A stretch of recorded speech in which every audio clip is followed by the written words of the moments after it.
नमस्कार साथियों, मैं रितेश आप लोगों को अपने YouTube चैनल PCS सॉल्यूशन 360 पे स्वागत है। दोस्तों, आज मैं आप लोग को परफेक्शन आईएएस का ये जो सेट करवा रहा हूँ परफेक्शन आईएएस का है और उस सेट का संख्या 1 है, जिसमें एंशियंट हिस्ट्री की सारी क्वेश्चंस दिए गए हैं। लगभग 150 पूरे 150 क्वेश्चन प्रश्न इस प्रश्न पत्र में है। समय 2 घंटा दिया गया है। पूर्णांक भी देखिए 150 का है।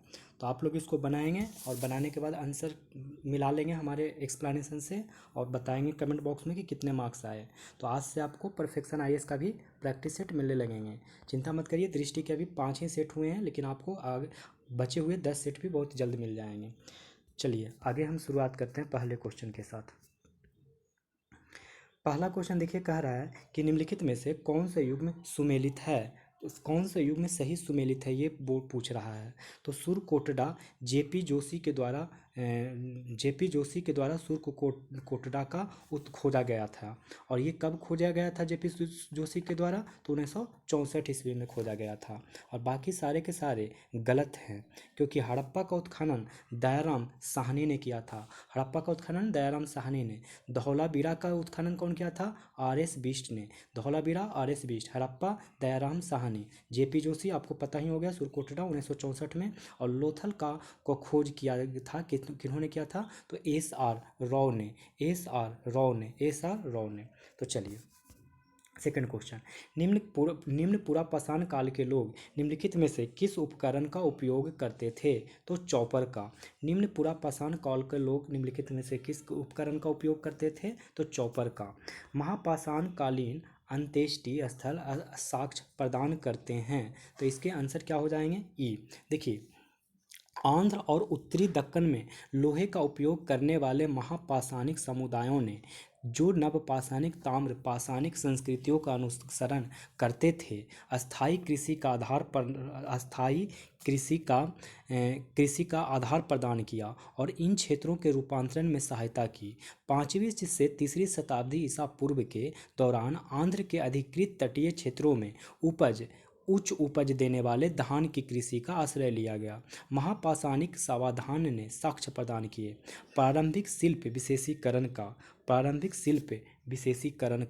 प्रारंभिक विनिमय नेटवर्क का, जिसमें खनिज संसाधनों का उत्तरी दक्कन से परिवहन किया जाता था। स्थिति विभेदन का। तो ये सारे दोनों ही सही हैं, इसलिए आंसर क्या हो जाएगा? ई। विष्णु के समान स्तंभ की स्थापना करने वाला यूनानी राजदूत था हेलियोडोरस। विष्णु के सम्मान में स्तंभ की स्थापना करने वाला यूनानी राजदूत था हेलियोडोरस। हेलियोडोरस ने विदिशा में विष्णु यानी वासुदेव के सम्मान में एक स्तंभ स्थापित करवाया था। वह तक्षशिला के यूनानी राजा एंटियाकिडस द्वारा शुंग राजा भागभद्र के दरबार में भेजा गया था। भारत में शुंग वंश के राजा भागभद्र के दरबार में भेजा गया था और वो यूनानी के राजा एंटियाकिडस द्वारा भेजा गया था। और इसने हेलियोडोरस ने विदिशा, जो कि आज विदिशा है, जो कि विष्णु भगवान का सम्मान में एक स्तंभ निर्मित करवाया था। निम्नलिखित में से कौन सा पुरापाषाणिक स्थल नहीं था? तो वो कौन नहीं था? आंसर हो जाएगा ई। देखिए, इसमें कोई भी विकल्प सही है ही नहीं, क्योंकि सभी पुरापाषाणिक स्थल हैं। ये सारे कौन से पूछ क्या रहा है कि ये स्थल नहीं है, मैंने कौन सा इसमें नहीं है, जबकि ये सारे के सारे पाषाणिक स्थल ही हैं। तो इसलिए आंसर ई हो जाएगा, कोई भी इसमें गलत नहीं है। सोहन घाटी, कच्छ घाटी, मयूरभंज घाट परवा बेसी, सोहन घाटी, कच्छ क्षेत्र, मयूरभंज घाट परवा बेसी, ये सारे के सारे पुरापाषाणकालीन स्थल ही हैं। सूची 1 को सूची 2 से मिलान करने कह रहा है, तो आइए हम लोग मिलान करते हैं। मोहनजोदड़ो में अन्नागार मिला था। क्या क्या मिला था मोहनजोदड़ो से? तो अन्नागार मिला, महास्नानागार मिला, देवी माँ की मृण मूर्ति मिली और पशुपति महादेव की मूर्ति मिली। फिर चहुंदरों में क्या क्या मिला? तो मकान बनाने का कारखाना, गढ़ी विहीन नगर, कांसे की खिलौना गाड़ी। अब देखिए रंगपुर, रंगपुर में मिला बलुआ पत्थर के बने नर्तकी। रंगपुर में किससे क्या मिला? तो बलुआ पत्थर से बने नर्तकी। हड़प्पा से क्या मिला? तो बैलगाड़ी, हड़प्पा से बैलगाड़ी। चनहुद्रो से मनका बनाने का कारखाना। मोहनजोदड़ो से क्या मिला? तो पशुपति महादेव की मुहर। चनहुद्रो से क्या मिला? मक्का बनाने का कारखाना। हड़प्पा से बैलगाड़ी और रंगपुर से बलुआ पत्थर से बने नर्तकी। अब देखते हैं हम लोग अगला सवाल। अगला सवाल कह रहा है कि नृवंश विज्ञान संबंधित है। नृवंश विज्ञान किससे संबंधित है? तो संस्कृत के वर्णनात्मक अभिलेखन से। अभिलेखन से नृवंश विज्ञान संबंधित है तो संस्कृत के वर्णनात्मक अभिलेखन से। दोहरी अंत्येष्टि के साक्ष्य पाए जाते हैं लोथल में। दोहरी अंत्येष्टि के साक्ष्य प्राप्त पाए जाते हैं कहाँ से? तो लोथल से, जहाँ पे कि स्त्री और पुरुष को दोहरे सावधान का साक्ष्य मिला है। कहाँ से स्त्री और पुरुष का दोहरे सावधान मिला है? तो लोथल से मिला है, जिससे पता चलता है कि यहाँ पे सती प्रथा जैसा कोई चीज़ हुआ करता था। सती प्रथा, क्योंकि पति पत्नी को साथ दफनाया गया था। अब हम देखेंगे 9 नंबर का क्वेश्चन। 9 नंबर में कह रहा है कि निम्नलिखित में से सुमेलित कीजिए, सही कूट का व्यवस्था करना है। तो देखिए सही कूट क्या है? अथर्ववेद स्रोत और प्रार्थना से सही है। ऋग्वेद अनुष्ठान और यज्ञ प्रक्रिया से संबंधित है। सॉरी, रुक जाइए, गलत है, मैं अभी सही बताता हूँ। अथर्ववेद चिकित्सा से संबंधित है और ऋग्वेद स्रोत और प्रार्थना से संबंधित है। यजुर्वेद संबंधित है अनुष्ठान और यज्ञ प्रक्रिया से। सामवेद संबंधित है सामवेद संबंधित है संगीत से। फिर से एक बार देख लीजिए, इसका आंसर ए होगा। अथर्ववेद किससे संबंधित है? चिकित्सा से। ऋग्वेद संबंधित है स्रोत और प्रार्थना से। यजुर्वेद संबंधित है अनुष्ठान और यज्ञ प्रक्रिया से। यजुर्वेद संबंधित है अनुष्ठान और यज्ञ प्रक्रिया से। सामवेद संगीत से। सत्यमेव जयते लिया गया है मुंडको पनिषद से। सत्यमेव जयते लिया गया है मुंडको पनिषद से, जिसका अर्थ होता है सत्य की ही विजय होती है। सत्य की ही विजय होती है। गौतम बुद्ध के ने महापरिनिर्वाण प्राप्त किया था। कहाँ किया था? तो कुशीनगर में। गौतम बुद्ध ने महापरिनिर्वाण प्राप्त किया था कुशीनगर में। ऋग्वेद में 10 राग युद्ध का उल्लेख किया गया है। यह किस नदी के तट पर लड़ा गया था? तो ये लड़ा गया था परूसनी नदी के तट पर। परूसनी नदी को आज के डेट में रावी नदी बोला जाता है। 10 राग युद्ध परूसनी नदी के तट पर भारत जन के राजा सुदास और त्रिस्तु परिवार और 10 प्रसिद्ध जनजातियों के संघ के बीच लड़ा गया था। इस युद्ध में भरत विजय हुआ था। डैश डैश में नालंदा विश्वविद्यालय की स्थापना की थी। मतलब किसने और कब नालंदा विश्वविद्यालय का स्थापना हुआ था? तो कुमारगुप्त प्रथम ने 487 ईस्वी में कुमारगुप्त प्रथम ने 487 ईस्वी पूर्व में नालंदा विश्वविद्यालय की स्थापना की। नालंदा विश्वविद्यालय की स्थापना किसने की? तो कुमारगुप्त प्रथम ने। कब की? तो 427 ईस्वी पूर्व में। निम्नलिखित में से कौन बौद्ध और जैन धर्म में समान नहीं है? तो वो कौन नहीं है? तो वो आत्मदमन समान नहीं है। देखिए, अगर अगली बार से और कोई क्वेश्चन पूछे इससे रिलेटेड तो आप बताइए, बता सकते हैं, मैं बताता हूँ। जैन धर्म और बौद्ध धर्म की समान विशेषताएं इस प्रकार है। पहला, दोनों आस्था और कर्म में विश्वास रखते थे। तो दोनों किस चीज़ में? तो आस्था और कर्म में दोनों ही विश्वास रखते थे। ये हो गया पहला। दूसरा, दोनों ही आर्य संस्कृति की समान पृष्ठभूमि थी। दोनों ही, दूसरा पॉइंट क्या है कि आर्य संस्कृति की समान पृष्ठभूमि थी। आर्य संस्कृति की समान पृष्ठभूमि थी। नंबर 3 में दोनों की स्थापना उत्तर भारत के क्षत्रिय ने किए थे। दोनों की स्थापना मतलब दोनों बोले तो कौन? बौद्ध और धर्म की स्थापना किसने किया था? उत्तर भारत के क्षत्रिय ने। क्षत्रिय थे, वो भी कहाँ के थे? उत्तर भारत के। नंबर 4, दोनों विस्तृत अनुष्ठानों और समारोहों का अनुगमन नहीं करते थे और इस प्रकार महंगे धर्म नहीं थे। ये महंगा, चौथा में क्या है? महंगा धर्म दोनों ही नहीं था, दोनों ही सस्ता धर्म था, माने आम जन तक ये पहुंचता था। फिर से देख लीजिए क्वेश्चन, निम्नलिखित में से कौन सा बौद्ध धर्म में समान नहीं है? तो आत्मदमन समान नहीं है। बाकी अहिंसा, वेदों के प्रति उदासीनता, रीति रिवाज और परंपराओं को अस्वीकृत थे, ये सब समान थे। संगम युग के दौरान कावेरी के दक्षिण में फैले क्षेत्र को कहा जाता था। तो वो कहा जाता था तेनकरई नाडु। संगम युग के दौरान कावेरी के दक्षिण में फैले क्षेत्र को कहा जाता था तेनकरई नाडु, तेनकरई नाडु, और इसके उत्तर के भूमि के को बडकई करई नाडु कहा जाता था। जैसे ये कावेरी नदी है तो कावेरी के दक्षिण भाग में, इस कावेरी के दक्षिण भाग ये हो गया और इस कावेरी के दक्षिण भाग ये कावेरी नदी हो गया, कावेरी नदी। तो कावेरी के उत्तरी भाग ये हो गया। तो दक्षिणी भाग को कहा जाता था तेनकरई, और उत्तरी भाग को क्या कहा जाता था, बडकरई नाडु, ये कहा जाता था, बडकरई नाडु के नाम से जाना जाता था। गौतम बुद्ध के माता का संबंध था कोलिय वंश से। गौतम बुद्ध का माता का संबंध किससे था, तो कोलिय वंश से था।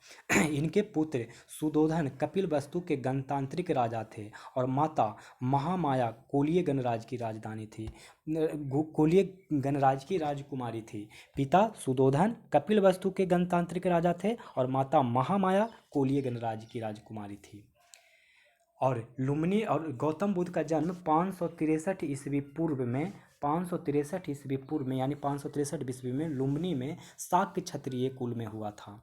चलिए 17 नंबर, श्रवण बेलगोला गोमतेश्वर की प्रतिमा स्थापित की गई थी, तो की गई थी चामुंडराय द्वारा। श्रवण बेलगोला में गोमतेश्वर की प्रतिमा स्थापित की गई थी चामुंडराय द्वारा। अब देखेंगे हम लोग 18 का आंसर। निम्नलिखित में से कौन सा उत्तर भारत के शासक राजवंशों का सही कालानुक्रम है, तो वो सही कालानुक्रम क्या हो जाएगा, बी, हिंद यूनानी, शक, पहलव और कुषाण।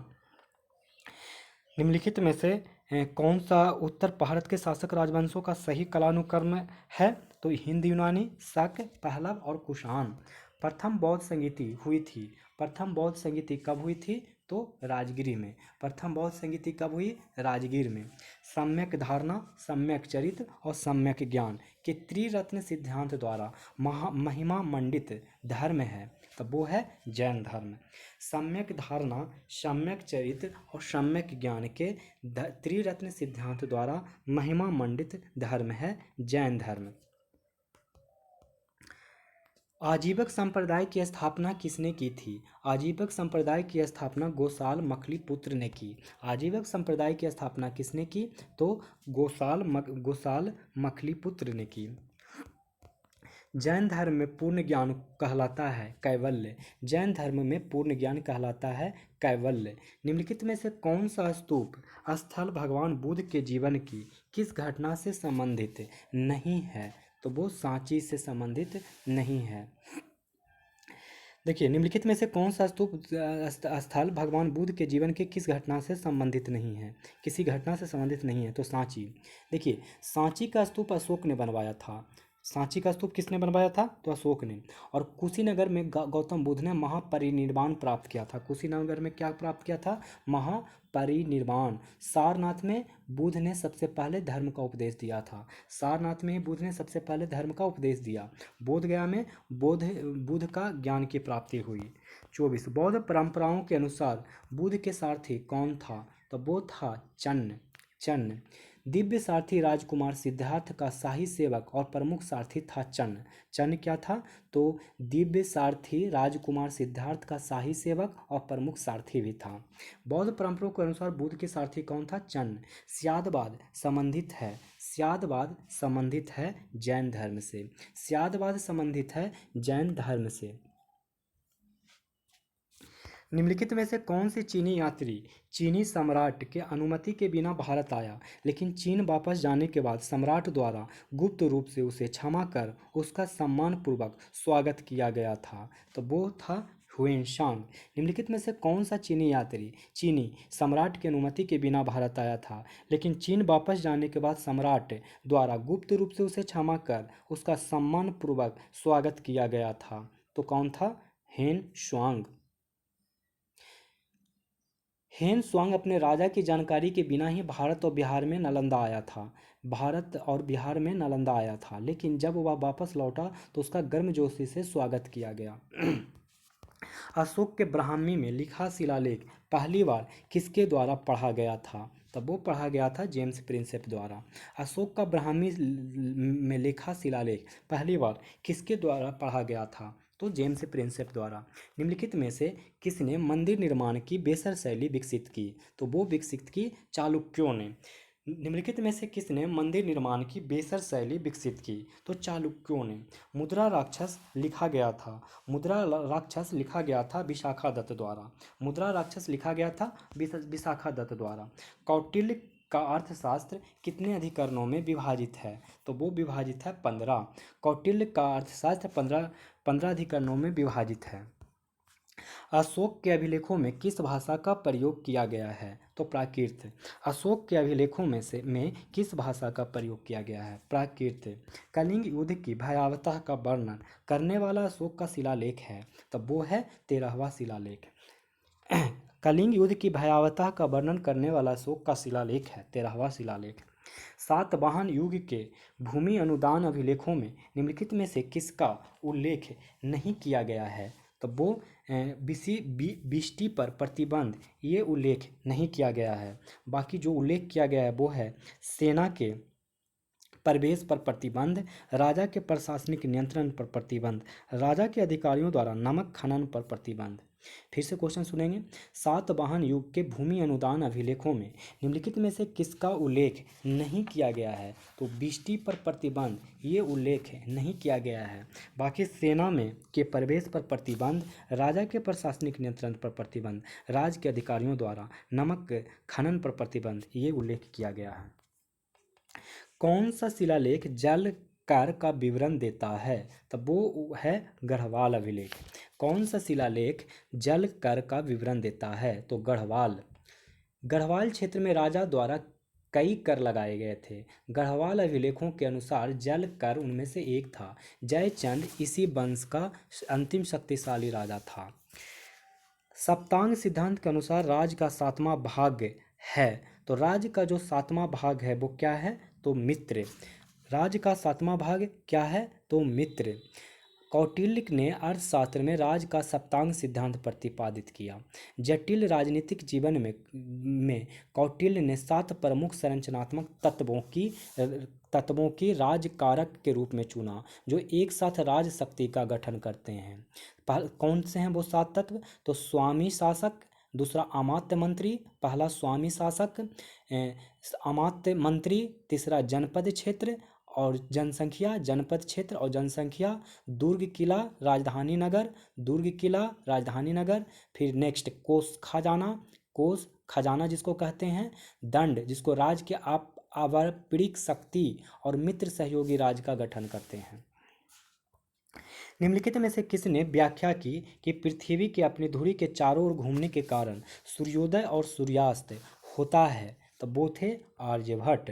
निम्नलिखित में से किसने व्याख्या की कि पृथ्वी को अपनी धुरी के चारों ओर घूमने के कारण सूर्योदय और सूर्यास्त होता है? तो आर्यभट्ट। बिंदुसार के शासन के दौरान अशोक ने किस स्थान पर विद्रोह का दमन किया था? तो वो दमन कहाँ पे किया था? तो तक्षशिला में। बिंदुसार के शासन के दौरान अशोक ने किस स्थान पर विद्रोह का दमन किया था? तो तक्षशिला। बराबर पहाड़ियों के क्षेत्र में अशोक के दान के लाभार्थी कौन थे? तो वो थे आजीवक। बराबर पहाड़ियों के क्षेत्र में अशोक के दान के लाभार्थी कौन थे? तो आजीवक। नेक्स्ट, निम्नलिखित में से कौन सा क्षेत्र जैन कल्पसूत्र की सबसे पुरानी चित्रकारी से संबंधित है? तो इसका आंसर क्या हो जाएगा? मालवा और जौनपुर। निम्नलिखित में से कौन सा क्षेत्र जैन कल्पसूत्र की सबसे पुरानी चित्रकला से संबंधित है? तो मालवा और जौनपुर। मौर्य राज द्वारा लगाए जाने वाला कर का उदक भाग था, क्या था? तो वो था सिंचाई पर उपकर। सिंचाई पर उपकर।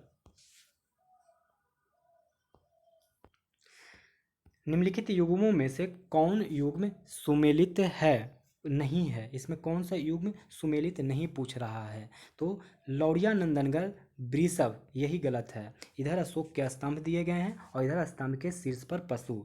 तो लौरिया नंदनगढ़ के स्तंभ में जो शीर्ष पर वृषभ नहीं है, तो क्या है? सिंह है। वृषभ की जगह पे क्या है? तो सिंह है। लौरिया नंदनगढ़ की में अशोक के स्तंभ के शीर्ष पर सिंह है, न कि वृषभ है। रामपुरवा के सिंह, सांची के स्तंभ के शीर्ष पर सिंह है। सिंह किसमें लौड़िया नंदनगढ़ में, रामपुरवा में, सांची में। बाकी संकिसा में शीर्ष पर हाथी का चिन्ह है, हाथी का चिन्ह, संकिसा में हाथी।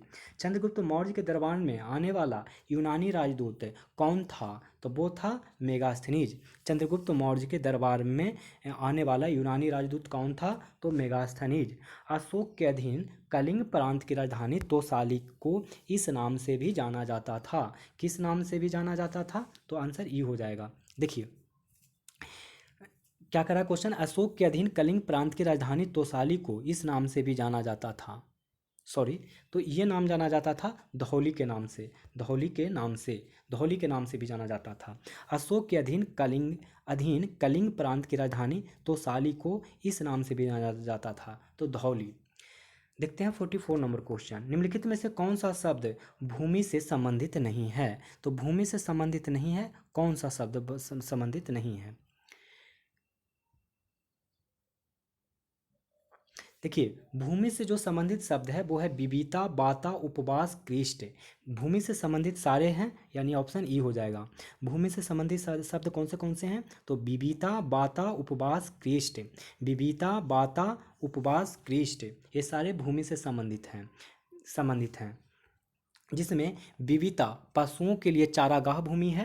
विविता किसके लिए है? तो पशुओं के लिए चारागाह भूमि, माने चरने वाला, पशुओं को चरने वाला। और बाता भूमि किसके लिए है? तो चीनी के लिए वृक्षारोपण भूमि, चीनी के लिए वृक्षारोपण भूमि कौन था है? तो वाता भूमि। उपवास भूमि कैसा है? तो भूमि जोतने वाला, जो भूमि पे जोता जाता था उसे उपवास भूमि कहते हैं। और कृष्ट संबंधित है खेती की भूमि, जहाँ पर खेती किया जाता है उसको कृष्ट भूमि कहते हैं। और एक और भूमि होता था क्षेत्रक। क्षेत्रक किसके लिए था? तो भूमि का स्वामी को क्षेत्रक कहा जाता था। भूमि का स्वामी को क्या कहा जाता था? क्षेत्रक। निम्नलिखित में से कौन सा राजा कुजुल कड़फिसियस का पुत्र था? तो वो कौन था? तो वो था भीम कड़फिसियस। निम्नलिखित में से कौन सा राजा कुजुल कड़फिसियस का पुत्र था? तो भीम कड़फिसियस। संगम काल के दौरान महत्वपूर्ण व्यापारिक केंद्र प्रतिष्ठान किस नदी के तट पर स्थित था? तो वो था गोदावरी। संगम काल के दौरान महत्वपूर्ण व्यापारिक केंद्र प्रतिष्ठान किस नदी के तट पर स्थित था? तो गोदावरी। निम्नलिखित में से किस रचना में प्राचीन न्याय व्यवस्था की झलक मिलती है? तो वो मिलती है मृच्छकटिकम में। निम्नलिखित में से किस रचना में प्राचीन न्याय व्यवस्था की झलक मिलती है? तो मृच्छकटिकम में। यह एक संस्कृत नाट्य शास्त्र है। इसका विषय पाटलिपुत्र पर आधारित है, ठीक है ना। आगे बढ़िए। मत विलास प्रहसन नाटक के लेखक थे, कौन थे? तो वो थे महेंद्र वर्मन प्रथम। मत विलास प्रहसन नाटक के लेखक थे महेंद्र वर्मन प्रथम। गुप्त काल में श्रेणियों ने प्रमुख संस्थाओं का गठन किया था, तब वो किया था वस्तुओं के निर्माण और वाणिज्यिक उद्यमों में। गुप्त काल में श्रेणियों ने प्रमुख संस्थानों का गठन किया था वस्तुओं के निर्माण और वाणिज्यिक उद्यमों में। सर्वाधिक संख्या में शिलालेख जारी करने वाला गुप्त सम्राट था, तब वो कौन था? कुमारगुप्त प्रथम। सर्वाधिक संख्या में शिलालेख जारी करने वाला गुप्त शासक कौन था? तो कुमारगुप्त प्रथम। किस प्रकार की भूमि को अपरहत कहा जाता था? किस प्रकार की भूमि को अपरहत कहा जाता था? तो अकृष्ट वन भूमि को अपरहत कहा जाता था। अकृष्ट वन भूमि को अपरहत कहा जाता था। देखिए कृषि जोग भूमि को कृषि जोग भूमि जो होता था उसको कहा जाता था क्षेत्र। क्षेत्र किसको कहा जाता था? कृषि जोग भूमि को क्षेत्र कहा जाता था। और बंजर भूमि को क्या कहा जाता था? बंजर भूमि को कहा जाता था खील। बंजर भूमि को क्या कहा जाता था? खील। और अपरहत को जंगल या वन भूमि को कहा जाता था। जंगली भूमि या वन भूमि को अपरहत कहा जाता था। और वासयोग्य भूमि को क्या कहा जाता था? बस्ती कहा जाता था, बस्ती। और चारागाह भूमि को क्या कहा जाता था? चारागाह भूमि को तो हम कहते थे गपत सराह। गपत सराह,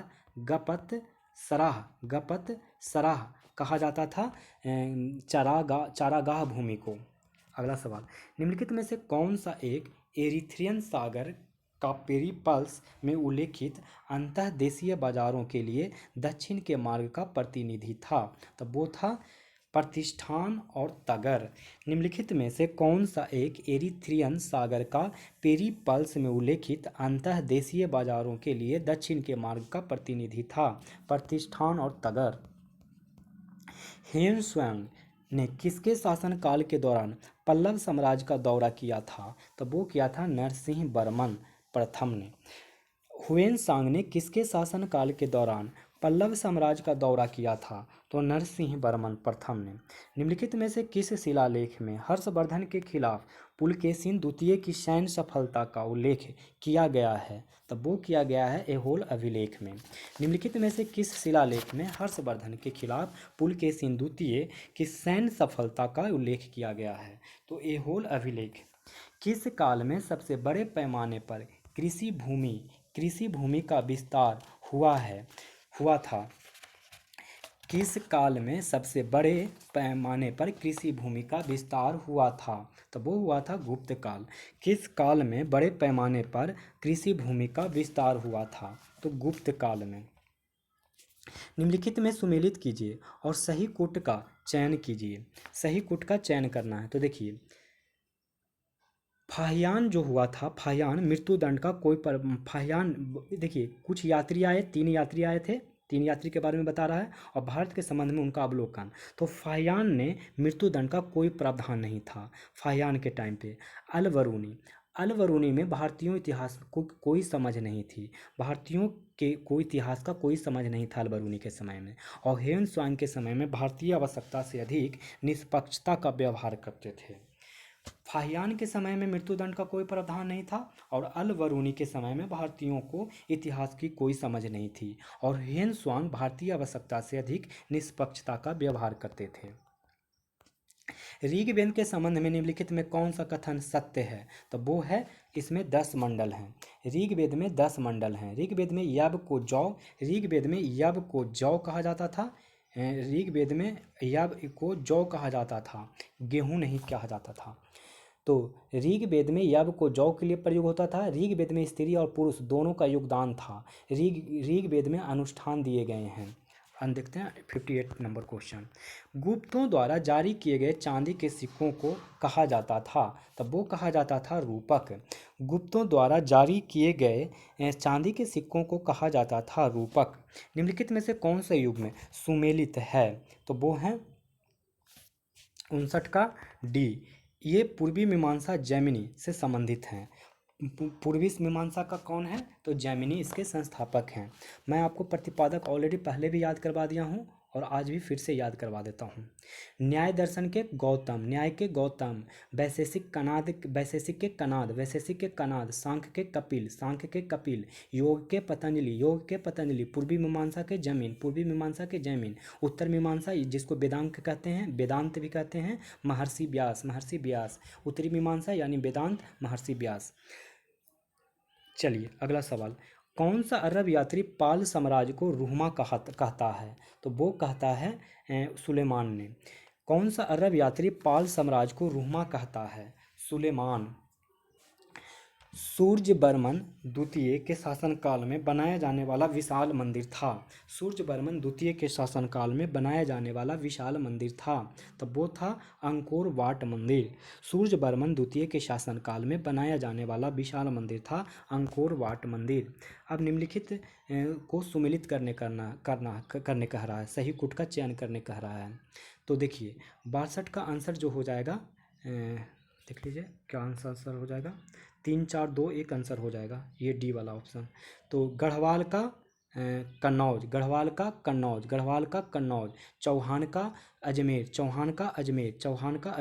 चालुक का गुजरात, चंदेल का बुंदेलखंड, गढ़वाल का कन्नौज, चौहान का अजमेर, चालुक्य का गुजरात, चंदेल का बुंदेलखंड। बौद्ध सिद्धांत के संदर्भ में विनय पिटक में है। बौद्ध सिद्धांत के संदर्भ में विनय पिटक में है, तो वो है भिक्षुओं के मठवासी जीवन विनियमित करने का नियम। बौद्ध सिद्धांत के संदर्भ में विनय पिटक में है भिक्षुओं का मठवासी जीवन विनियमित करने का नियम। किस वंश के शासक द्वारा कोणार्क का सूर्य मंदिर बनवाया गया था? तो वो बनवाया गया था पूर्वी गंग वंश का। किस वंश के शासक द्वारा कोणार्क का सूर्य मंदिर बनवाया गया था? तो पूर्वी गंग वंश का। मौखरी किस क्षेत्र का शासक थे? तो मौखरी जो थे वो गया क्षेत्र का शासक थे। मौखरी किस क्षेत्र का शासक थे? तो गया। भारत में वह स्थान जहाँ सभी पुरा पाषाणिक, मध्य पाषाणिक और नव पाषाणिक स्थल पाए गए हैं, तो वो हैं बेलन घाटी। भारत में वह स्थान जहाँ सभी पुरा पाषाणिक, मध्य पाषाणिक और नव पाषाणिक स्थल पाए गए हैं, तो बेलन घाटी। सिंधु घाटी सभ्यता का निम्नलिखित में से कौन सा स्थल कर्क रेखा के निकट स्थित है? तो वो है धौलावीरा। सिंधु घाटी सभ्यता का निम्नलिखित में से कौन सा स्थल कर्क रेखा के निकट स्थित है? तो धौलावीरा। धौलावीरा। 68 नंबर कह रहा है, निम्नलिखित में से किस हड़प्पाई स्थलों पर घोड़े का साक्ष्य मिला है? तो वो है सुरकोटडा। सुरकोटडा। निम्नलिखित में से किस हड़प्पाई स्थलों पर घोड़े का साक्ष्य मिला है? तो वो है सुरकोटडा। ग्राम सभाओं के संबंध में निम्नलिखित में से कौन सा कथन सही है? तो कौन सा कथन सही है? तो वो है ग्राम सभा को बारियम नामक अपने समितियों के माध्यम से कार्य करती थी। ग्राम सभा जो जिसको बारियम कहा जाता था, वो अपनी समितियों के माध्यम से कार्य करती थी।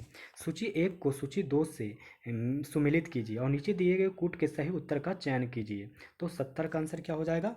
तो 70 का आंसर हो जाएगा सी, 3 4 2 1। कालीबंगा घग्गर नदी, कालीबंगा घग्गर नदी, लोथल भोगवा नदी, चनहुद्रो सिंध नदी और हड़प्पा रावी नदी। कालीबंगा घग्गर नदी, कालीबंगा घग्गर नदी, लोथल भोगवा नदी, चनहुद्रो सिंध नदी, हड़प्पा रावी नदी, रावी नदी, हड़प्पा रावी नदी। अगला सवाल, वैदिक काल में चिनाब नदी को निम्नलिखित में से किस नाम से जाना जाता था? तो वो जाना जाता था अस्किनी से। अस्किनी। वैदिक काल में चिनाब नदी को किस नदी से नदी को निम्नलिखित में से किस नाम से जाना जाता था? तो अस्किनी। निम्नलिखित में से कौन सा युग में सुमेलित है? तो कौन सा युग में सुमेलित है? तो जैन। वह व्यक्ति जिसने अपनी सभी इच्छाओं पर विजय प्राप्त कर ली है, उसको जैन कहा जाता था। जैन बना है जीन शब्द से। निम्नलिखित में से कौन सा युग में सही सुमेलित है? तो जैन। वह व्यक्ति जिसने अपनी सभी इच्छाओं पर विजय प्राप्त कर ली है। ठीक है, आगे देखिए। भिक्षु। भिक्षुनी संघ में शामिल होने वाले लोगों को कहा जाता था। भिक्षु क्या कहा जाता था? संघ में शामिल होने वाले लोगों को भिक्षु कहा जाता था। वे अपना परिवार त्याग कर सादा जीवन व्यतीत करते थे। बौद्ध भिक्षुओं के लिए भिक्षु और भिक्षुनी शब्द का प्रयोग किया जाता था। भिक्षु बौद्ध बौद्ध बौद्ध भिक्षुओं के लिए भिक्षु और भिक्षुनी शब्द का प्रयोग किया जाता था। जैन भिक्षु नहीं थे, बौद्ध भिक्षु थे। बिहार। बिहार वह स्थान है जहाँ पूजा करते थे, गलत है, जहाँ निवास करते थे। बिहार उसे कहा जाता था जो जहाँ निवास करते थे। अवेस्ता वह पुस्तक जिसमें भारतीय पैगंबर जरथुष्ट्र की शिक्षाएं हैं। तो जरथुष्ट्र, एक सेकंड रुक जाइए, मैं बताता हूँ। जरथुष्ट्र ईरानी पैगंबर थे। जरथुष्ट्र कौन थे? ईरानी पैगंबर थे, भारतीय पैगंबर नहीं थे, वो ईरानी पैगंबर थे। उनकी शिक्षाएं अवेस्ता नामक पुस्तक में संग्रहित है। ईरानी पैगंबर जरथुष्ट्र की शिक्षाएं इस पुस्तक में अवेस्ता में है। अवेस्ता एक पुस्तक है जिसमें ईरानी पैगंबर जरथुष्ट्र की शिक्षाएं हैं। तो आपको समझ में आ गया होगा कि भिक्षु जो अपने परिवार त्याग देने और सादा जीवन व्यतीत करने वाले बौद्ध भिक्षु हुआ करते थे। बिहार जहाँ पे कि निवास करते थे, पूजा नहीं निवास करते थे। अवेस्ता ये वह पुस्तक है जिसमें ईरानी पैगंबर जरथुष्ट्र की शिक्षाएं हैं। जैन वह व्यक्ति जिसने अपनी सभी इच्छाओं पर विजय प्राप्त कर ली है। 73 नंबर, किस में 16 जनपदों का उल्लेख किया गया है? तो वो उल्लेख किया गया है जो 16 जनपदों का, किसमें? तो देखिए, बौद्ध और जैनियों दोनों के धर्म ग्रंथों में ही किया गया, बौद्ध में भी और जैन में भी। भगवती सूत्र जो जैन धर्म का एक सूत्र है। भगवती सूत्र किसका है? जैन धर्म का, में 16 जनपद का फिर किया गया है।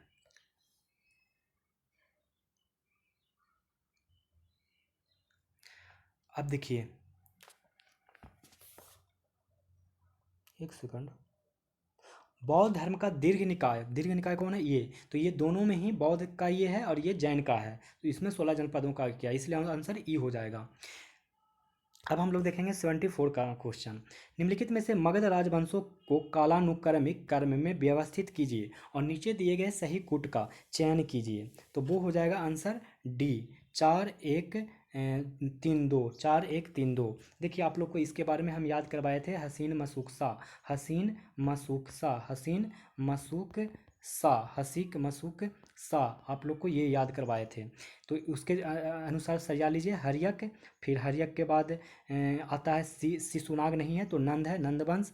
फिर क्या है? सुंग, फिर है मौर्य वंश, तो हसीन मसूक, मसूक मौर्य वंश, और लास्ट में क्या हो जाएगा? सुंग वंश, सुंग से सुंग वंश। चलिए, निम्नलिखित महाजनपदों को पश्चिम से पूरब की ओर सही क्रम में व्यवस्थित कीजिए और नीचे दिए गए सही कूट का चयन कीजिए। तो इसका सही जवाब क्या हो जाएगा? बी। सबसे पहले कैसे कैसे सजाने कह रहा है? तो महाजनपदों को पश्चिम से पूरब की ओर, मतलब पश्चिम इधर है और पूरब इधर, पश्चिम इधर है और पूरब, इसके अनुसार सरियाने कह रहा है। तो जो सबसे पहले मिलेगा अवंती मिलेगा, फिर मिलेगा मत्स्य मिलेगा, अवंती के बाद मत्स्य, मत्स्य के बाद कौशल मिलेगा, कौशल के बाद मगध मिलेगा। तो अवंती, मगध, कौशल और मगध मिलेगा, अवंती, मत्स्य, कौशल, मगध मिलेगा। निम्नलिखित में से किस अधिकारी किन अधिकारियों को महिलाओं के अधीक्षण का कार्यभार सौंपा गया था? तो आंसर हो जाएगा इथि झाखा महामात्य, इथि झाखा महामात्य, इथि इथि झाखा महामात्य। निम्नलिखित में से किन अधिकारी को महिलाओं के अधीक्षण का कार्यभार सौंपा गया था? तो इथि झाखा महामात्य। नेक्स्ट सवाल कह रहा है 76 हो गया, 77 नंबर, कि निम्नलिखित में से कौन सा वह यूनानी राज्य नहीं था जिसके पास अशोक ने राजनयिक मिशन भेजा था? तो वो कौन था? तो मैसिडोनिया का जेरेनेक्स। निम्नलिखित में से कौन सा वह यूनानिक राजा नहीं था जिसके पास अशोक ने राजनयिक मिशन भेजा था? तो मैसिडोनिया का जेरेक्सेस था। निम्नलिखित में से कौन सा तमिल साहित्य का प्रारंभिक साहित्य है? तो वो है तोलकपियम। निम्नलिखित में से कौन सा तमिल साहित्य का प्रारंभिकतम साहित्य है? तोलकपियम। संगम युग के दौरान निम्नलिखित में से किस युद्ध और विजय की देवी के रूप में जाना जाता था? तब वो जाना जाता था कोरवई। संगम युग के दौरान निम्नलिखित में से किस युद्ध और विजय की देवी के रूप में जाना जाता था? कोरवई। महावंश और दीपवंश निम्नलिखित में से किस धर्म से संबंधित हैं? तब वो संबंधित हैं बौद्ध धर्म से। महावंश और दीपवंश निम्नलिखित में से किस धर्म से संबंधित हैं? बौद्ध धर्म से। गुप्तों की शाही मुहर का प्रतीक चिन्ह था? तो वो था गरुड़ का। गुप्तों का शाही मुहर का प्रतीक चिन्ह था गरुड़ का। महाबलीपुरम में किस पल्लव राजा के शासनकाल में रथ मंदिरों का निर्माण किया गया था? तो वो है नरसिंहवर्मन प्रथम। महाबलीपुरम में किस पल्लव राजा के शासनकाल में रथ मंदिरों का निर्माण किया गया था? तो नरसिंहवर्मन प्रथम। पशुपति की मुहर के संबंध में निम्नलिखित में से कौन सा कथन सत्य है? तो केंद्र में पालथी मारे एक आकृति बैठी हुई है। केंद्र में पालथी मारे एक आकृति बैठी हुई है। पशुपति की मुहर के संबंध में निम्नलिखित में से कौन सा कथन सत्य है? तो केंद्र में पालथी मारे एक आकृति बैठी हुई है। किसे दक्षिण की मीरा कहा जाता है? तो वो कहा जाता है अंडाल को। किसे दक्षिण की मीरा कहा जाता है? अंडाल को। आनुष्ठानिक स्नान के स्थान सहित अग्निवेदी कहाँ पाई गई है? तो वो है कालीबंगा। आनुष्ठानिक स्नान के स्थान सहित अग्निवेदी कहाँ पाई गई है? कालीबंगा। निम्नलिखित में से कौन सा युग में सही सुमेलित है? तो वो है, निम्नलिखित में से कौन सा युग में सही सुमेलित है? तो रंगपुर गुजरात, ये सही सुमेलित है। बाकी दधेरी पंजाब में है। दधेरी कहाँ है? पंजाब में। राखीगढ़ी हरियाणा में। चनहुद्रो कहाँ है? तो चनहुद्रो सिंध में है। चनहुद्रो सिंध में, राखीगढ़ी हरियाणा में, रंगपुर गुजरात में, दधेरी पंजाब में, रंगपुर गुजरात में। निम्नलिखित में से कौन सा युग में सही सुमेलित नहीं है, कौन सा सही सुमेलित नहीं बोल रहा है? तो इसका सही जवाब हो जाएगा चौथा। शिलालेख है जो कि महंगे समारोह की निंदा करता है, ये गलत है, गलत है। 9वें प्रमुख शिलालेख में खर्चीले समारोह की निंदा की गई है। ये जो कहा गया है ये 9वां शिलालेख में है, 9वां शिलालेख में है। जबकि चौथा में समाज में धर्म के सफल परिणामों और समाज में सद्भाव का निर्माण करने पर इसका प्रभाव बताया गया है। चौथा में क्या बताया गया है? समाज में धर्म के सफल परिणामों और समाज में सद्भाव का निर्माण करने पर इसके प्रभाव के बारे में बताया गया है, और ये 9वां शिलालेख में बताया गया है। पाँचवा में धम्म महामात की नियुक्ति, पाँचवा में धम्म महामात की नियुक्ति। पहला में विशेष रूप से त्योहारों के दौरान पशु वध का निषेध बताया गया है। 12वां में अन्य संप्रदायों के प्रति सहिष्णुता, 12वां में अन्य संप्रदायों के प्रति सहिष्णुता। बिंदुसार के दरबार में राजदूत कौन था? तो वो था डिमाकस। बिंदुसार के दरबार में राजदूत कौन था? तो डिमाकस। अशोक के शासनकाल में कलिंग युद्ध कब हुआ था? तो वो हुआ था 261 ईसा पूर्व। अशोक के शासनकाल में कलिंग युद्ध कब हुआ था? तो 261 ईसा पूर्व। निम्नलिखित में से कौन जैन संप्रदाय का पहला थेर था? तो वो था आर्य सुधर्मा। निम्नलिखित में से कौन जैन संप्रदाय का पहला थेर था? आर्य सुधर्मा। मौर्य साम्राज्य के दौरान हिरण्य का अर्थ क्या है? तो वो है नकद में भुगतान किया जाने वाला एक प्रकार का कर। मौर्य साम्राज्य के दौरान हिरण्य का क्या अर्थ था? तो नकद में भुगतान किया जाने वाला एक प्रकार का कर। कोल्हुआ में स्तंभ के शीर्ष पर कौन सा पशु है? तो वो है एकल सिंह। कोल्हुआ में स्तंभ के शीर्ष पर कौन सा पशु है? तो एकल सिंह। निम्नलिखित में से कौन सा युग में सही सुमेलित है? एक तरफ है बौद्ध मुद्रा, दूसरा है उसका महत्व। तो इसका सही क्या हो जाएगा? वज्र ज्ञान से महत्व होता है, वज्र ज्ञान से, ऐसे इसका सही आंसर इसी हो जाएगा कि भूमि स्पर्श बुध के प्रबोधन का साक्षी बनने के लिए पृथ्वी का आह्वान है। भूमि स्पर्श भूमि स्पर्श का मतलब क्या हुआ? तो बुध के प्रबोधन का साक्षी बनने के लिए पृथ्वी का आह्वान। वज्र, वज्र किसका है? वज्र का क्या मतलब है? तो ज्ञान से। अभय का किससे मतलब है? तो निर्भयता से। अभय का क्या मतलब हुआ? तो निर्भयता से। ध्यान का मतलब ध्यान से। बरदा, एक और याद रखिएगा, बरदा, बरदा भेंट या स्वागत से। बरदा किससे संबंधित होगा? तो भेंट या स्वागत से। अगला सवाल, निम्नलिखित में से कौन सा अन्य तीन का समकालीन नहीं था? तो वो मिलिंद। निम्नलिखित में से कौन अन्य तीन का समकालीन नहीं था? मिलिंद। स्थूलभद्र निम्नलिखित में से किस संप्रदाय से संबंधित थे? तो वो थे श्वेतांबर। स्थूलभद्र निम्नलिखित में से किस संप्रदाय से संबंधित थे? तो श्वेतांबर। राजा रानी किस प्रकार के सिक्कों की परंपरा किसने शुरू की? राजा रानी प्रकार के सिक्कों की परंपरा किसने शुरू की? तो वो की चंद्रगुप्त प्रथम ने। राजा रानी प्रकार के सिक्कों की परंपरा किसने शुरू की? तो चंद्रगुप्त प्रथम ने। किसे इतिहास का पिता कहा जाता है? तो वो कहा जाता है हेरोडोटस को। किसे इतिहास का पिता कहा जाता है? हेरोडोटस को। ह्वेन की यात्रा के दौरान नालंदा विश्वविद्यालय का आदरणीय प्रमुख कौन था? तो वो था आचार्य शिलभद्र। ह्वेन की यात्रा के दौरान नालंदा विश्वविद्यालय का आदरणीय प्रमुख कौन था? तो आचार्य शिलभद्र। वैदिक काल में अघन का प्रयोग किया जाता था, तो वो किया जाता था गाय के लिए। वैदिक काल में अघन्य का प्रयोग किया जाता था गाय के लिए। चोल राजाओं में से किस एक ने श्रीलंका पर विजय प्राप्त की थी? तो वो की थी राजेंद्र। चोल राजाओं में से किस एक ने श्रीलंका पर विजय प्राप्त की थी? राजेंद्र। निम्नलिखित में से कौन सा संस्कृत काव्य दरबार की षड्यंत्रों और चंद्रगुप्त मौर्यों के सत्यारोहण से संबंधित है? तो वो है मुद्रा राक्षस। निम्नलिखित में से कौन सा संस्कृत काव्य दरबार की षड्यंत्रों और चंद्रगुप्त मौर्यों के सत्यारोहण से संबंधित है? मुद्रा राक्षस। उपनिषद पुस्तकें हैं, तो वो पुस्तकें हैं दर्शन पर। उपनिषद पुस्तकें हैं किस पर? दर्शन पर। शिशुनाग वंश का अंतिम शासक कौन था? तो वो था नंदी वर्धन। शिशुनाग वंश का अंतिम शासक कौन था? तो नंदी वर्धन। बौद्ध धर्म के में अशोक के धर्म परिवर्तन को उल्लेख मिलता है, तो वो मिलता है भाबरू के शिलालेख में। बौद्ध धर्म में अशोक के धर्म परिवर्तन का उल्लेख मिलता है भाबरू के शिलालेख में।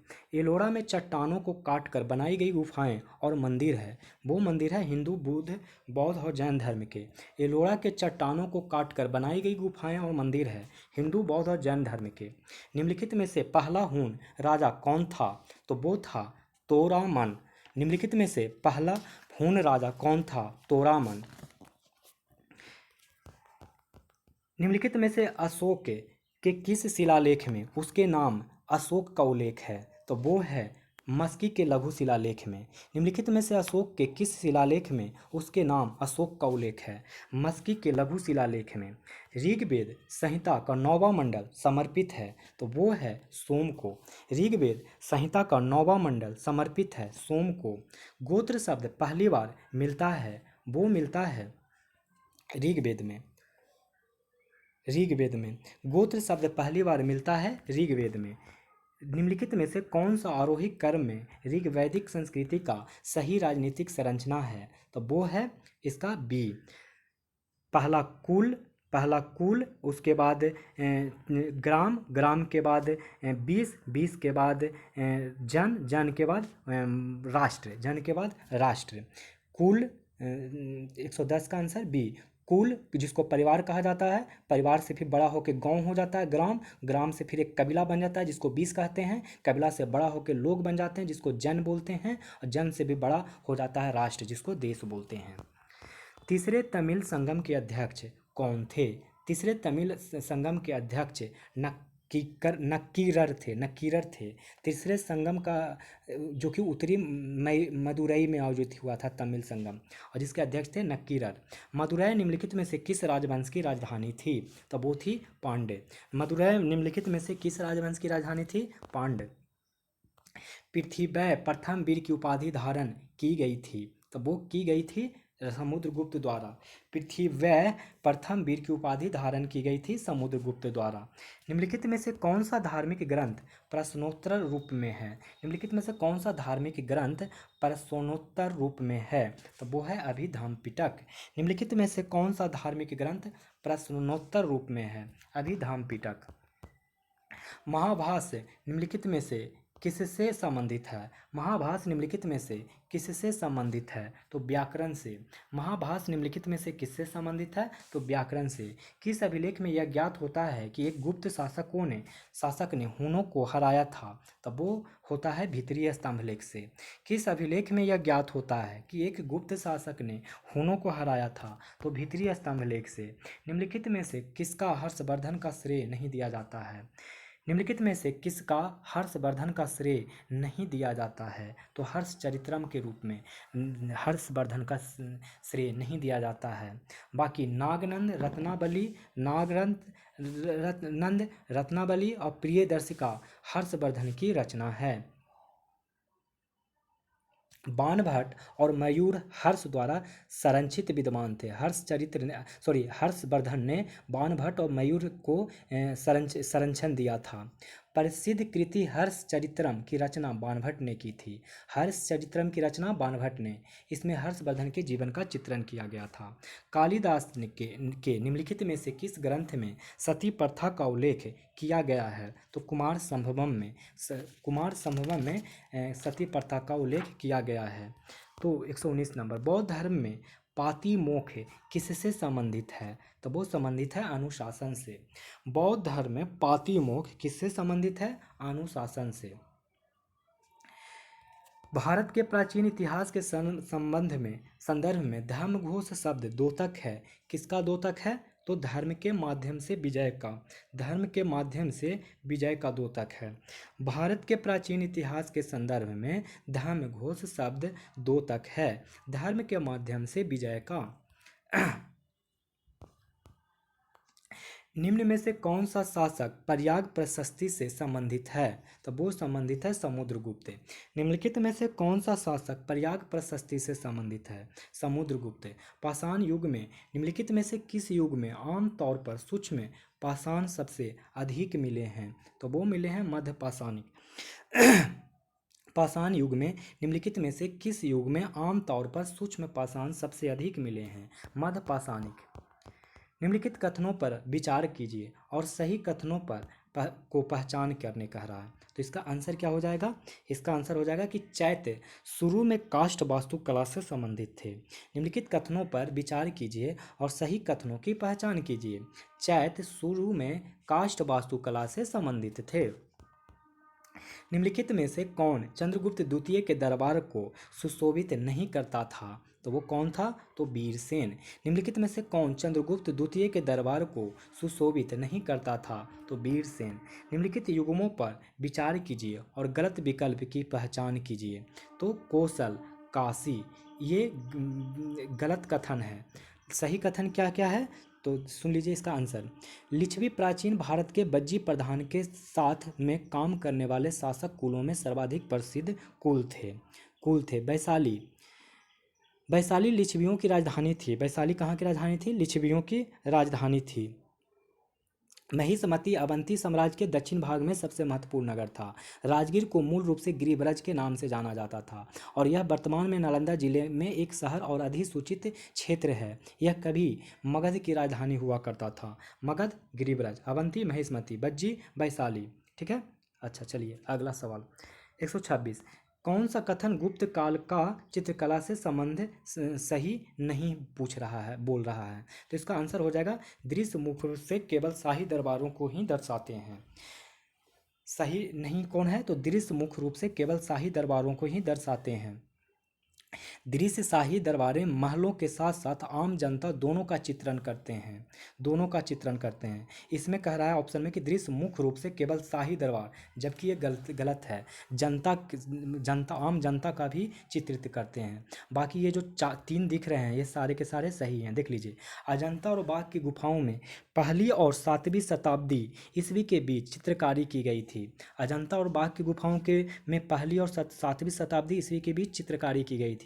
यह फ्रेस्को चित्रकारी थी। जातक कथाओं के दृश्यों को चित्रित किया गया था। किसमें चित्रित किया था गुप्त काल में? तो जातक कथाओं के दृश्यों को चित्रित किया था। हड़प्पाई मोहरें संदर्भ में निम्नलिखित में से कौन सा कथन सही है? तो ये कथन सही कौन सा हो जाएगा?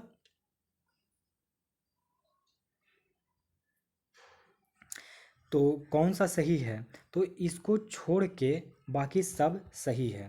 सिंधु सभ्यता के अधिकांश कस्बों और शहरों में एक सिंगी मोहरें मिली, ये सही है। सिंधु सभ्यता के अधिकांश कस्बों और शहरों में एक सिंगी मोहरें मिली।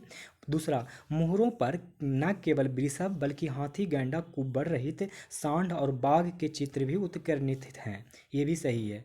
मोहरों का व्यापारिक उद्देश्यों के लिए उपयोग किया जाता था, ये भी सही है। बाकी अधिकांश हड़प्पाई मोहरों पर कोई अभिलेख नहीं है, ये गलत है, इसलिए ऑप्शन ई हो जाएगा। निम्नलिखित में से कौन सा राजतांत्रिक राज्य था? तो वो कौन सा था?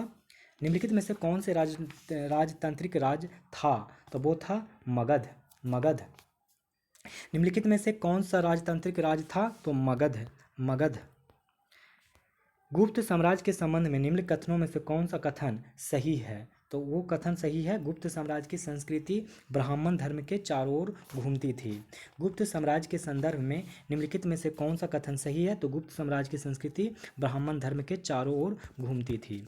उत्तर वैदिक काल में सर्वोच्च माना जाने वाला देवता था, वो कौन था? तो वो था प्रजापति। उत्तर वैदिक काल में सर्वोच्च माना जाने वाला देवता था प्रजापति। प्राचीन श्रावस्ती का नगर विन्यास क्या था? तब वो था अर्धचंद्राकार। प्राचीन श्रावस्ती का नगर विन्यास क्या था? तो अर्धचंद्राकार। सिकंदर के आक्रमण के संबंध में निम्नलिखित में से कौन सा कथन सत्य है? तो वो सत्य है, पोरस के आक्रमण के प्रयास का प्रतिरोध किया। सिकंदर के आक्रमण के संबंध में निम्नलिखित में से कौन सा कथन सत्य है? तो पोरस ने आक्रमण के प्रयास का प्रतिरोध किया। सिकंदर के अभियान के मद्देनजर निम्नलिखित सत्य हैं। पहला, तक्षशिला के राजा अभि ने तुरंत समर्पण कर दिया। अधिक प्रतिरोध नहीं किया, तुरंत समर्पण कर दिया। तक्षशिला के राजा अभि ने बहुत अधिक प्रतिरोध नहीं किया बल्कि तुरंत समर्पण कर दिया। पोरस ने बहुत प्रतिरोध किया लेकिन अंततः पराजित हो गया, लेकिन सिकंदर ने उसे वापस पुनर्स्थापित कर दिया, जो उसकी बहादुरी का पुरस्कार था। पोरस झेलम और चिनाब के बीच फैले क्षेत्र का शासक था। भारतीयों में संगठनात्मक और नेतृत्व क्षमता की कमी थी। ये बिल्कुल सही है, मतलब गलत है कि भारतीयों ने, इसमें ऑप्शन में कह रहा है कि भारतीयों ने महान संगठनात्मक और नेतृत्व क्षमता दिखाई, जबकि गलत है, नहीं दिखाया, दिखाया होता तो ऐसा नहीं होता। लास्ट में कह रहा है कि सिकंदर गंगा नदी तट के आगे बढ़ा, ये बिल्कुल ही गलत है। देखिए, सिकंदर का प्रयास ब्यास के तट पर रुक गया, गंगा नदी नहीं, ब्यास नदी, क्योंकि उसके सैनिकों ने विद्रोह कर दिया और बितस्ता और झेलम के युद्ध के बाद आगे बढ़ने से इनकार कर दिया, और इस तरह पूर्वी साम्राज्य का उसकी सपना अधूरा रह गया। वह 19 महीनों तक भारत में रहा था। हर्ष ने अपनी राजधानी को डैश से कन्नौज स्थानांतरित कर दिया, तो थानेसर से कन्नौज स्थानांतरित कर दिया। निम्नलिखित में से किन्हें नास्तिक माना जाता था? तो माना जाता था नंद को। निम्नलिखित में से किन्हें नास्तिक माना जाता था? तो नंद को। निम्नलिखित में से किसने नहरों और सिंचाई संबंधी रचनाओं का निर्माण करवाया था? तो महापद्मनंद ने। निम्नलिखित में से किसने नहरों और सिंचाई संबंधी रचनाओं का निर्माण करवाया था? तो महापद्मनंद ने। पुलकेशिन द्वितीय के ऐहोल अभिलेख में निम्नलिखित में से किस प्रसिद्ध कवि और नाटककार का उल्लेख मिलता है? तो वो मिलता है कालिदास। पुलकेशिन द्वितीय के ऐहोल अभिलेख में निम्नलिखित में से किस प्रसिद्ध कवि और नाटककार का उल्लेख मिलता है? कालिदास। हर्ष ने निम्नलिखित में से किस स्थान पर बौद्ध सभा का आयोजन किया था? तो वो कन्नौज में। हर्ष ने निम्नलिखित में से किस स्थान पर बौद्ध सभा का आयोजन किया था? तो कन्नौज। अशोक के निम्नलिखित में से किस शिलालेख में मंत्रिपरिषद और अन्य पदों का उल्लेख मिलता है? तो छठा लघु शिलालेख में 139। भारत के संबंध में मेगास्थनीज के अनुसार निम्नलिखित में से कौन सा सही अवलोकन नहीं है? तो सही अवलोकन कौन सा नहीं है, देख लीजिए। भारत में अक्सर अकाल पड़ते थे, ये सही अवलोकन नहीं है। पर जबकि प्रचुर मात्रा में वर्षा और कम से कम 2 मौसम में से एक में सुनिश्चित फसल और फलों और कंदमूल की प्रचुरता के कारण भारतीयों को अकाल का सामना नहीं करना पड़ता था। समझ गए ना? तो ये गलत है। बाकी भारत में प्रचुर मात्रा में सोना, चांदी, तांबा और लोहा था, जाति व्यवस्था भी प्रचलित था, और डायनोसिस ने भारत पर आक्रमण किया था। ये बातें सही है। निम्नलिखित में से कौन सी मथुरा कला शैली की विशेषता नहीं है? तब वो कौन नहीं है? तो इसमें बुद्ध की मूर्ति की हेलेनिस्टिक विशेषताएं, यही सही नहीं है। मथुरा शैली में बुद्ध की मूर्तियाँ पहले की यक्ष की मूर्तियों की तर्ज पर, न कि बुद्ध की मूर्तियों की हेलेनिस्टिक विशेषताओं की तर्ज पर बनाई गई। क्या था मांझरा था कि मथुरा शैली में बुद्ध की मूर्तियाँ पहले की यक्ष मूर्तियों की तर्ज पर, न कि बुद्ध की मूर्तियों को हेलियोनिस्टिक विशेषताएं की तर्ज पर बनाई गई। दूसरा ये BCD सही है। बुद्ध की मूर्तियों में लंबी कर्णपाली, मोटे होठ, चौड़ी आँखें और बाहर निकली हुई नाक है। बुद्ध की मूर्तियों लंबी कर्णपाली, मोटे होठ, चौड़ी आँखें और बाहर निकली हुई नाक है। इस शैली में मूर्तियाँ बनाने के लिए लाल पत्थर का उपयोग किया जाता था। इस शैली में, मथुरा शैली में मूर्तियाँ बनाने के लिए लाल पत्थर का उपयोग किया जाता था। यह मध्य प्रदेश के भरहुत और सांची के प्रारंभिक भारतीय बौद्ध कलाओं से प्रेरित था। यह मध्य प्रदेश के भरहुत और सांची के प्रारंभिक भारतीय बौद्ध कलाओं से प्रेरित था। निम्नलिखित में से कौन सा ऋग्वेद संहिता का मौजूदा शक है? निम्नलिखित में से कौन सा ऋग्वेद संहिता का मौजूदा शक है? तो वो है साकल। निम्नलिखित में से कौन सा ऋग्वेद संहिता का मौजूदा शक है? साकल। महायान बौद्ध धर्म के संदर्भ में भविष्य के बुद्ध कौन हैं? तब वो हैं मैत्रेय। महायान बौद्ध धर्म के संदर्भ में भविष्य के बुद्ध कौन हैं? तो मैत्रेय। गुप्त काल में लिखे गए संस्कृत नाटकों के अनुसार महिलाएं और शूद्र कौन से भाषा बोलते थे? तो वो बोलते थे प्राकृत। गुप्त काल में लिखे गए संस्कृत नाटकों के अनुसार महिलाएं और शूद्र कौन सा भाषा बोलते थे? तो प्राकृत। निम्नलिखित में से किस कृति को तमिल काव्य का ओडिसियस माना जाता है? तो वो माना जाता है मणिमेकलई। निम्नलिखित में से किस कृति को तमिल काव्य का ओडिसियस माना जाता है? तो मणिमेकलई।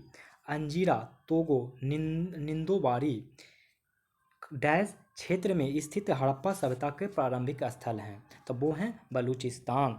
अंजीरा, तोगो, निंदोबारी डैश क्षेत्र में स्थित हड़प्पा सभ्यता के प्रारंभिक स्थल हैं? बलूचिस्तान। अंजीरा, तोगो निंदोबारी डैश क्षेत्र में स्थित हड़प्पा सभ्यता के प्रारंभिक स्थल हैं। बलूचिस्तान। बारियर शब्द का प्रयोग किसके लिए किया जाता था? तो वो किया जाता था कर संग्राहक के लिए। बारियर शब्द का प्रयोग किसके लिए किया जाता था? तो कर संग्राहक के लिए। चित्रित धूसर मृदभांड PGW के संबंध में निम्नलिखित में से कौन से कथन सही हैं? तो ये कथन सही हो जाएंगे ई। देखिए क्यों?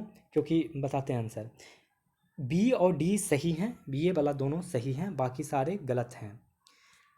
यह 1000 ईसा पूर्व से 600 ईसा पूर्व के दौरान पाया गया है PWD यानी चित्रित धूसर मृदभांड। और दूसरा और चौथा सही है कि PGW उत्तर वैदिक सभ्यताओं के स्थलों में पाया गया है। 148 निम्नलिखित में से किस पल्लव शासक ने बादामी के चालुक्यों से छीन लिया था? तो वो छीन लिया था नरसिंह वर्मन प्रथम। निम्नलिखित में से किस पल्लव शासक ने बादामी के चालुक्यों से छीन लिया था? नरसिंह वर्मन प्रथम। सातवाहनों के पतन के बाद कर्नाटक क्षेत्र में किस वंश ने शासन किया था? तो कदम्ब। सातवाहनों के पतन के बाद कर्नाटक क्षेत्र में किस वंश के शासक ने किया था? तो कदम्ब। दक्षिणी राज्यों में उल्कू राजस्व का एक स्रोत था, इसका क्या तात्पर्य है? तो इसका तात्पर्य पथकर है। दक्षिणी राज्यों में उल्कू राजस्व का एक स्रोत था, इसका क्या तात्पर्य था? पथकर।